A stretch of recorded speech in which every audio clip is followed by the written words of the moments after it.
you do? Unhappy and unhealthy, I hope.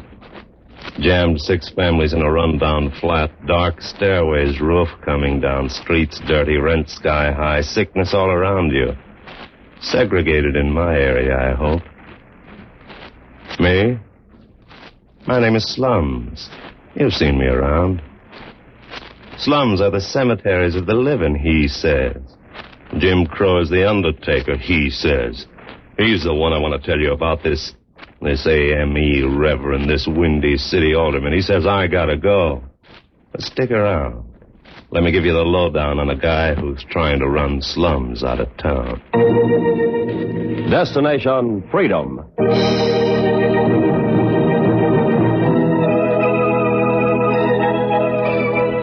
Destination Freedom, dramatizations of the great democratic traditions of the Negro people, is brought to you by station WMAQ as a part of the pageant of history and of America's own Destination Freedom.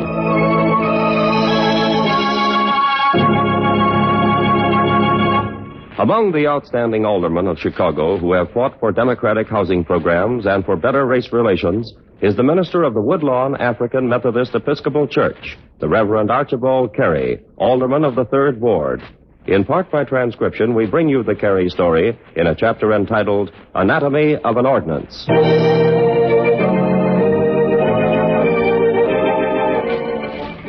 Yeah, my name is Slums. You know me. I cover 26 square miles of Chicago. I got old shacks, tenements, hovels, sheds, dark, dreary streets occupied by a good 500,000 people. I do all right, and I'm growing. Well, part of me I'm bothered about right now is the south side part. It's a part they call the Black Belt. Narrow tongue of land, about 1.5 miles wide, 7 miles long. Got 400,000 people packed in it solid. High sickness and death rate, and surrounded. Nice and segregated. Easy to get in. Hard to get out. And there I was, going about minding my own business, like any slum should. Crippling children, furnishing more than my quota of delinquents, just adding to the misery of my population, when suddenly my slum sense told me something was going wrong over at the city hall. This alderman I want to tell you about was raising his hand in the council chamber. The chair recognizes Alderman Carey from the 3rd Ward. Does the alderman wish to speak on the proposed ordinance to outlaw discrimination from publicly aided housing? I do. Proceed. He got up. He didn't call my name, but I could feel he was going to talk about me and my shacks, my tenements, my 400,000 people. He was out after me.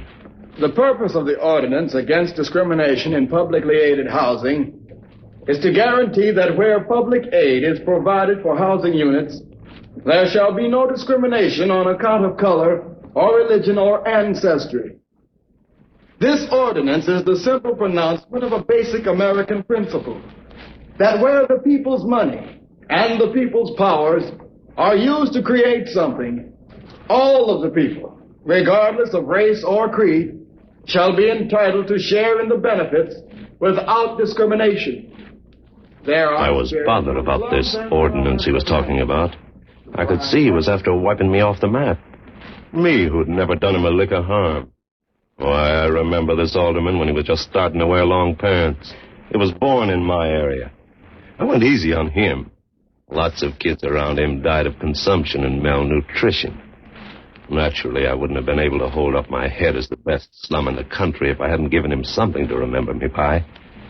So I gave him a touch of a disease I thought would take away the most troublesome part of him, his voice. He'd come home from the play yards out in the streets, just came home and sank down on the floor. He didn't even groan. The disease hit him so quick. Archie? Oh, Arch, son. His mother fell down beside him, rolled him over. He couldn't say a mumbling word. He was the 4th child I'd struck down like that in 4 days. Same symptoms, throat and head swelling. If we don't get him to a doctor soon, Carolyn, I'm afraid we've lost a son. His father, Bishop Carey, a man who had annoyed me all his life with his sermons about slum clearance, put him to bed and called the doctor. He came, examined the boy, called Mrs. Carey aside. How is he? Now, this type of infection strikes suddenly. It's usually fatal within a few hours. What can we do? Only one thing we can do. Operate now. Oh, doctor. The swelling is so great, it's hard to tell how much infection there really is. I'm asking your permission to go on. You want it now? He needs it now. It'll be a serious operation. Ma'am, it's most serious. In fact, to be blunt, there's a possibility it might fail. Oh, The other children who had this infection didn't live. It's hard to track down the cause of a disease when it hits in a slum area, and sometimes too many have died. The operation, I've explained what regions are involved. You said there was a chance of him losing his voice after the operation. I said that, yes. One of the glories in having a son for me was the hope that he'd be like his father, use his voice like Gabriel's trumpet. You speak in religious terms. My son was raised in a religious family. 4 generations of ministers from his father's side. I'd hoped my son could use his voice as a weapon against injustice, to speak for the people, the right to work and live where they choose. Madam, have you decided? It's too much for one to decide. The bishop leaves it in your hands. Will tomorrow morning be too late? I suppose he'll live through the night. Call me in the morning after you've decided. This doctor went out into my streets and home to his office to wait for the call. I wasn't worried about him. Against the diseases I handled, very few doctors have a chance. I was just going to let them go through the motions of the operation when this woman took things into her own hands. The bishop couldn't believe her. You say you don't intend calling the doctor, even after what he said would happen to the boy if he didn't operate immediately. Even after that. He may die. And he may not. Oh, he's wanted to follow in your footsteps. He practices your orations. He's going to have something to say, and he's got to have a voice to say it. If the doctor can't say that, nothing will. I'm willing to try something else. What? Prayer.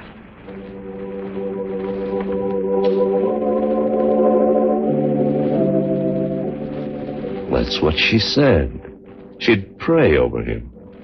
Well, actually, I wasn't bothered. I'd heard prayers in my area before. They hadn't disturbed me. She wanted his voice alive. Well, if she wanted to risk it, it was her fault. His voice was all I wanted to get rid of. She prayed that night.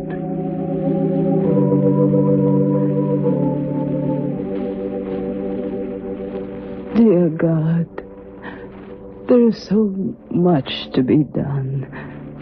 So much my boy can do. Please, spare his life and leave him free to lift his voice to help tear down the walls of prejudice and inequality around him. If it be thy will, grant a mother's prayer.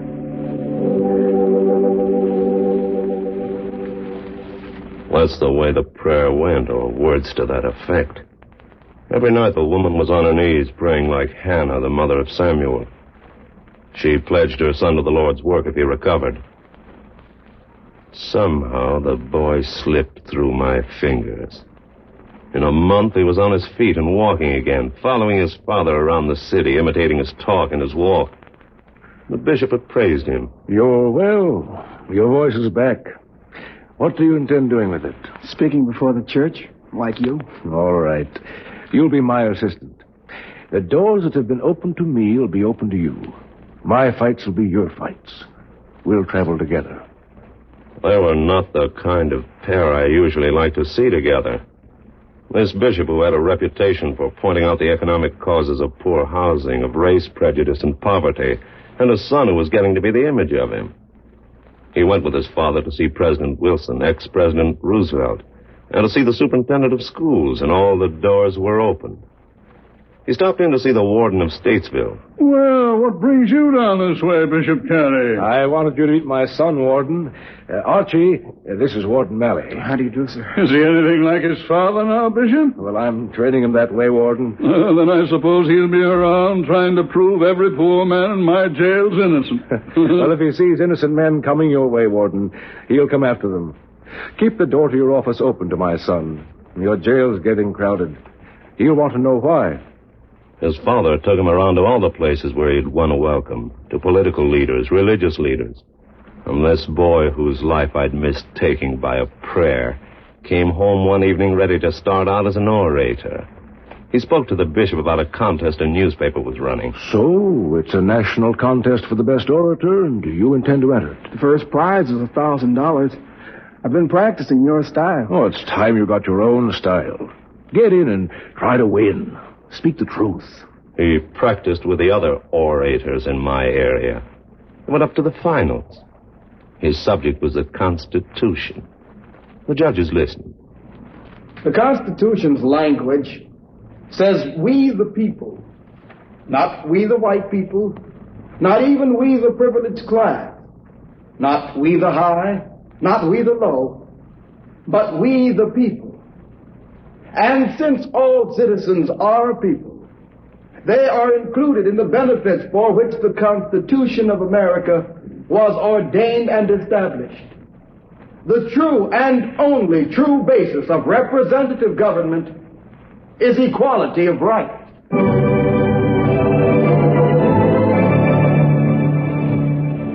You see why the voice of this Carey bothered me? Somehow I knew he was going to start throwing it against me. As soon as he got out on his own, it wasn't long before he did. He proved to his father that he could follow his footsteps, if not fill them. And the bishop ordained him, gave him a start. Well, you've had your training now. Hereafter, it's all up to you. As bishop, I'm giving you your first appointment.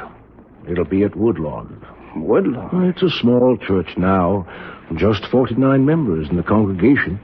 But it'll grow with the right care. Prove to the people in the community that you want to help them economically as well as spiritually.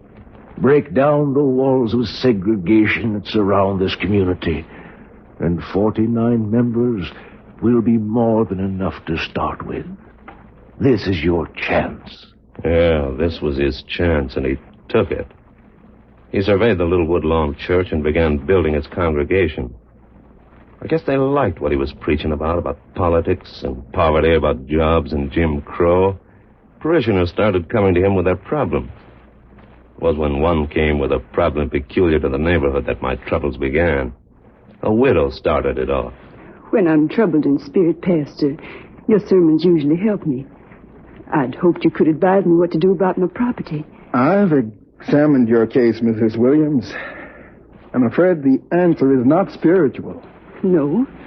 You say you bought a home in the neighborhood and hoodlums tried to drive you out. I was the first Negro to move into my block. I stayed. Now there's a court case against you, right? Yes.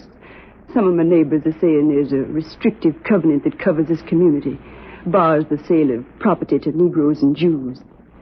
I stood up against the illegal threats, Pastor, but against the courts, I thought you could help. I wish I could.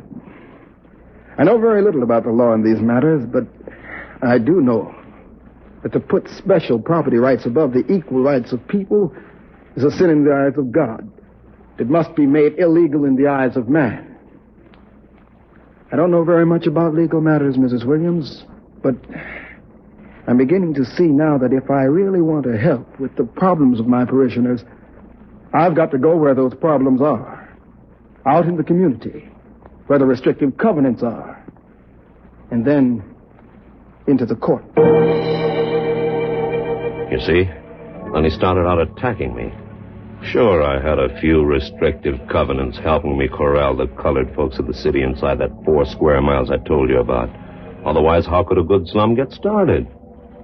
People would just move out. Without race segregation, how could you get a black ghetto? I needed those covenants. But this minister, Carey, went to his study and prayed for guidance. But he went somewhere else, too. He went to law school, You sure you'll have time to take a complete law course, Pastor? I'm going to take the time, Dean. My people's fight for equality and justice doesn't stop in the church. It stretches out into the courts. I'll be in there to represent them. Very well. You're registered? He registered and finished the course and took his law degree and began practicing. And there were cases that came up from the pews that he found answers for in the courts. Then this other parishioner came in. He had a problem that was going to change things even more. He walked into the minister's study. Oh, Mr. Daly. Yes. Have you seen him yet, Reverend? I've been trying to see the warden all week, Mr. Daly. There are only a few more days left, Reverend. My son's innocent. If they let me in to see the warden, I could prove he's innocent. Just get me in to see the warden. I'm doing all I can, Mr. Daly. I'll go out to the penitentiary again today. Now, don't worry. It's only because the warden's been out of his office that he hasn't answered our calls. When my father was alive, he used to take me there to visit. The warden will remember that. I'll speak to him about your son. So this reverend went out on a call to the pen to look up the warden. He'd been there 3 times before. Even the warden's secretary was sympathetic. I'm sorry, Reverend Carey, but the warden's too busy to see anyone today. This'll take a minute. Tell him it's Carey, Bishop Carey's son. He knows that, I'm afraid. I've got to talk to him about the Daly boy. The warden's got to talk to his father before... I'm sorry. He's very busy. May I wait? Well... I'll wait until he's not busy. He shouldn't have waited. Shouldn't have been so concerned about the fate of the brats that got themselves born in my slums. I knew what he'd see sitting there in the warden's outer office. Hello, Miss Megan. The warden in? Well, Well, don't trouble yourself buzzing him. He's expecting me. We got a golf date. Didn't he tell you? Well, you see, Tongue-tied today, Gary. Working in a prison will do that for you. Say, you need to get out on the golf links like me and the warden are doing. Get your mind off these prisoners. Hi, warden. Hi. I'm sorry, Reverend. The warden He's really... too busy to be bothered about the life of a prisoner who got lost in the slums somewhere and found his way here. Maybe if you will come back, say, in about a week. I may be back, but I think it's going to take longer than a week. I'll be back when the same doors that stood open to my father are open to me. He was beginning to see how things operated against the little guys who knew nobody and who had no pull. He didn't like what he saw. He talked it over with his wife Hazel, and when the next year rolled around, a delegation of laymen called on him. He listened carefully to what they had to request. This delegation's here to ask you to represent them in the city council. I'd heard that you were going to ask me. I've something to ask you first. Well, what is that? You go out among more people than a busy minister and lawyer gets a chance to. You should know that there's been some bitter criticism against a minister going into politics. Well, there was some criticism against a minister who thought some of his parishioners' problems should be settled in court, not church. But we see how it works. It benefits everybody. Mm-hmm. If I thought I could really do some of the things that need to be done for the Southside community, I'd try it, regardless of the criticism. Well, we're urging you to think it over and try it. From there on, Reverend, it's just a matter of following in your father's footsteps. Think it over. I tried to keep my slums as clear and quiet as possible while he was thinking it over, because I knew he'd give me trouble once he became alderman. He thought over the idea of running, looked for an answer in prayer, and walked through the streets that night, looking over my area, my shacks, my hovels, my tenements and alleys. The next morning, his wife Hazel said, I heard you praying all night, Arch. Did you get an answer? I did. What was it? I got my answer when I walked out among the tenements and shacks. When I saw rats and run-down flats and children playing half the night in the streets. As surely as God gave Moses his answer by burning a bush, the sight of the slums was my answer to do whatever I can to rid the city of them, to strike at the things that create slums, joblessness, segregation, and profiteering by absentee landlords. That sight was my answer, Hazel. I'm running.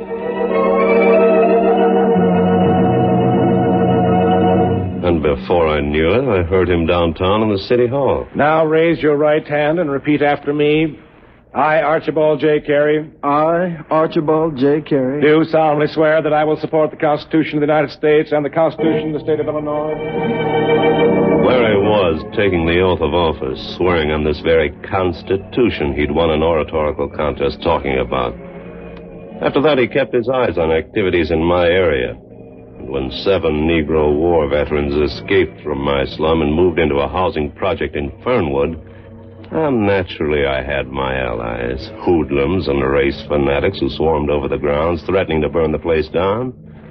Maybe they would have, too, but this Windy City 3rd Ward alderman, well, a 2nd Ward alderman named Harvey, goes in to see the mayor, puts it bluntly. There'll be a race riot that'll spread over half Chicago, unless the rights of Negro veterans to move into decent housing projects are protected out there in Fernwood, sir. If we can get police out there fast enough to show that the city means what it says about equal rights for its citizens, there'll be no trouble. The race fanatics will sneak away. Common sense will take over. And they got the police out there, and common sense did take over. Only this alderman wouldn't stop at that. He's worried because even some of the police seem sort of confused about what to do about race prejudice themselves. And he introduces a bill in the council chambers that sets up a race relations unit within the police department. And it passes. He puts through a few more bills on one thing or another, bills I don't pay much attention to, until this Kerry ordinance comes along. Now, like I said, it was designed to wipe my segregated slums out of business.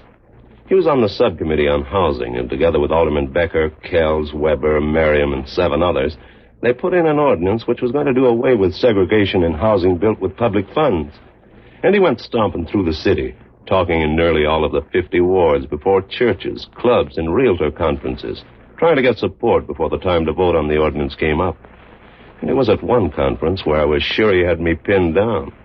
I didn't know what had happened to the family in room B21 in one of my tenements. Happened so often I hadn't bothered to look.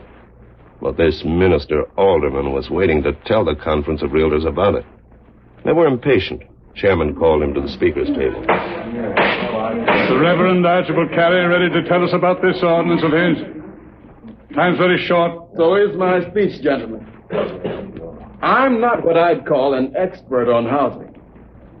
I'd just like to tell you one of the experiences out of which was born my idea to fight for housing all over the city of Chicago that would be open to all races, all creeds, and that would end segregation in housing. It's about a family in room B21 in a tenement flat in a segregated slum. It began one day recently when I went to visit an old church member. She lived in a tired, sick building that leaned against another sick building.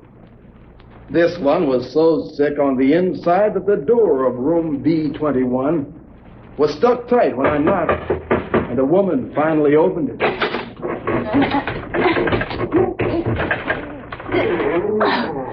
Oh, why don't they fix that door? Huh? What is it? Who are you looking for? I was looking for Mrs. Rogers. She had a room here. My name's Vines. Mrs. Rogers is dead. My family lives here now. Your family? Not much room for a family. My 4 children sleep in the back. My sister's kids sleep up front. Well, it's so small for so many. Is your husband in? My husband works on the road. Be back next week. Who are you? I'm a minister, ma'am. You're wasting your time. If it's souls you want to save, forget it. It's lives I'm trying to save, Mrs. Vines. Lives that are trapped and jammed in ramshackle tenements. My church is expanding. We've bought some lots. We're thinking about building some houses. I thought your husband would like to know about it. Oh, I'm sorry, Reverend. I didn't know. We've been looking for a place for 3 years. I know how you feel. I don't know what I can do, but Woodlawn Church is throwing everything we've got into the fight to clear the slums and build better homes. Well, Be sure to fix that door. Send your husband over to see me when he comes in. Yes, Reverend. I sure will.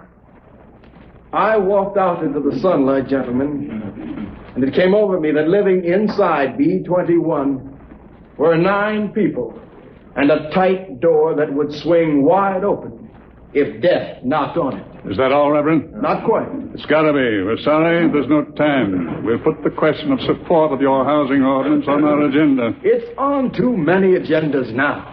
It needs support. No, nothing's going to happen overnight, Reverend. But something did happen overnight. Now, Reverend. I think you gentlemen saw this morning's paper. Yes. Then you saw the story on page 3. The headline says, "Family of 7 burned to death. Trapped in a ramshackle tenement building. 4 children. Doors stuck."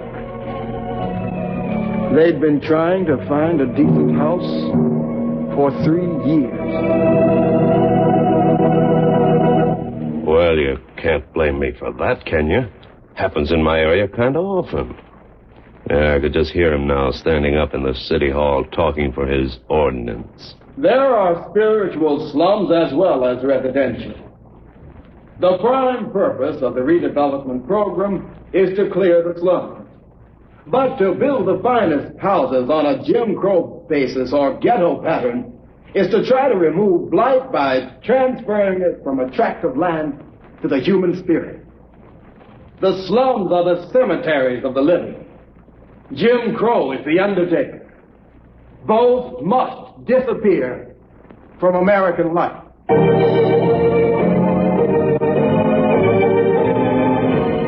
Well, I guess you say I ought to be happy because the ordinance was defeated 31-13. But this minister alderman just went back out to his Woodlawn AME church, preached another sermon, got some more energy, and went attacking the root causes of the slums all over again. San Francisco heard about his ordinance, sent for a copy of it, and adopted it right away. Now, things ain't bad yet. I'm still spreading and growing, covering Chicago's 26 acres with dark stairways, dirty alleys, run-down shacks, segregating the blacks away from the whites, the rich away from the poor. Just doing all right by myself. But I'm worried about guys like this Carey. Suppose he and a lot of other guys got together and agreed to do away with me. What in the world would happen to a poor slum like me? What in the world would happen?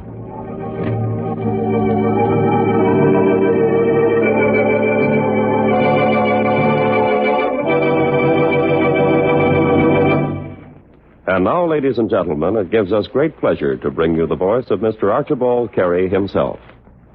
Ladies and gentlemen of the radio audience, this message comes to you by transcription because this very day our Woodlawn AME Church is burning its mortgage, and 2 special services require my personal presence at the church at this very minute.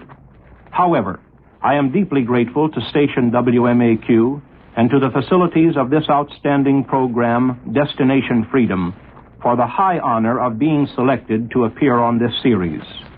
I accept it with genuine humility, because personally, I am neither worthy of the time nor the characterization. But I would take this occasion to summon again such talents and energies as we have, to create in America shelter, clean and honorable, not only for the families of our citizens, but for the ideals of fair play and equal opportunity which nourish the Republic. Thank you, Mr. Carey, and congratulations to you and your church from all of us here at WMAQ and Destination Freedom. Ladies and gentlemen, you have just heard Destination Freedom's dramatization of Anatomy of an Ordinance, the story of the Reverend Archibald Carey, alderman of Chicago's 3rd Ward.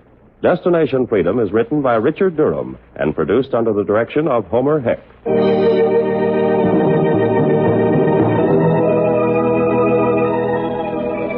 The role of Archibald Carey was played by Oscar Brown, Jr. Others were Janice Kingslow, Weslin Tilden, Dean Almquist, Harvey Hayes, Tony Parrish, and Arthur Peterson. The special music was written by Emil Soderstrom and performed by Elwin Owen and Jose Bethencourt. This is Charles Chan inviting you to be with us again next week when Destination Freedom will tell the story of one of the brightest stars of the entertainment world, Lena Horne. This is NBC, the national broadcasting company.